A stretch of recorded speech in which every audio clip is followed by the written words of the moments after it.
Dünya Uyghur Qurultayının Qurban Heyitlik təbriki. Assalamu alaykum aziz yurtdaşlar. Dünya Uyghur Qurultayı bolu sübtimiz bilen vatan içi ve sırtıda yaşayotgan Şarkı Türkistanlık bütün qeyrindaşlarımızdan. Yani şundaqla bütün dünya musulmonlarının Qurban Heyitini mübarekleyimiz ve aziz xalqimizga Cenab-ı Allah'tan erkinlik, örlük, amallık, baxt, saadet tileyimiz. Aziz qeyrindaşlar. Her qidim bütün dünya musulmonlarini şadlık çömdürgen mana mushunda xosiyatlik heyit bayramlar yetib kelganida haqiqiy bir usti ochiq turmaga aylangan vatanimizda Xitoy zulmida azob chekayotgan xalqimiz. Xitoyning vahshiy zindonlarida, jazo lagerlarida jon talashayotgan millionlagan begunoh qeyrindoshlarimiz. Xitoyning ichkari o'lkalarida qul o'rnida majburiy ishlatilayotgan qeyrindoshlarimiz.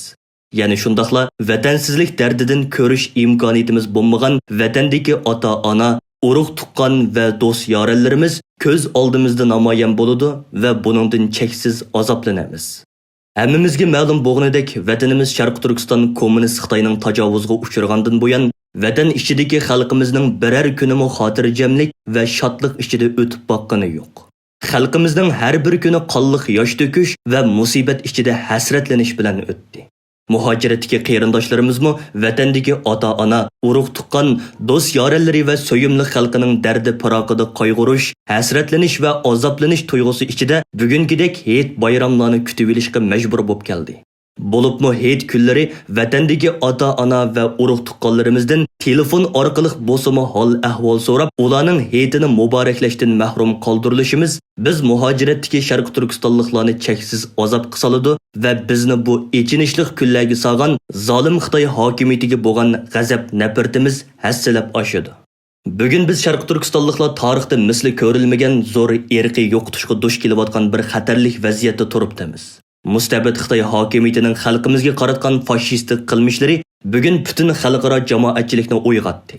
Dünya madaniyatiga sholliq to'hpalarni qo'shgan Uyg'ur xalqining bir butun millat sifatida yo'qolib ketishiga taqat qilib turolmagan xalqaro jamoatchilik mustabid Xitoy hokimiyatidan buning hisobini so'rash uchun harakatga o'tishga boshladi. Fashist Xitoy hokimiyatining Sharq Turkiston xalqi ustidan yurgizayotgan irqiy qirg'inchiligi bugunga qadar 7 davlat tarafidan rasmiy yo'sinda qabul qilindi.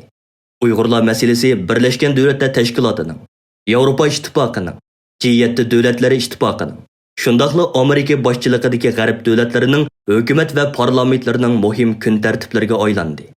Xalqaro Uyg'ur sud kollegiyasining tunji qitimliq sudi bu yil 6-oyda Londonda muvaffaqiyatli o'tkazilib, mustabid Xitoy hokimiyatining xalqimiz ustidan yurgizayotgan jinoiy qilmishlari yana bir qitim muayyanlashtirildi.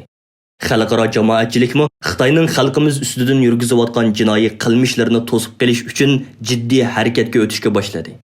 Mana mushundoq xalqlik bir paytda barliq Sharq Turkiston xalqi cho'qim qayg'uni kuchga aylantirib, Xitoyga qarshi birlik safni mustahkamlab, Sharq Turkiston davosini kuchaytirish yo'lida yuksak jasorat va fidokorlik ruhi bilan millat sifatida jiddiy harakatga o'tishimiz to'liq zarurdir.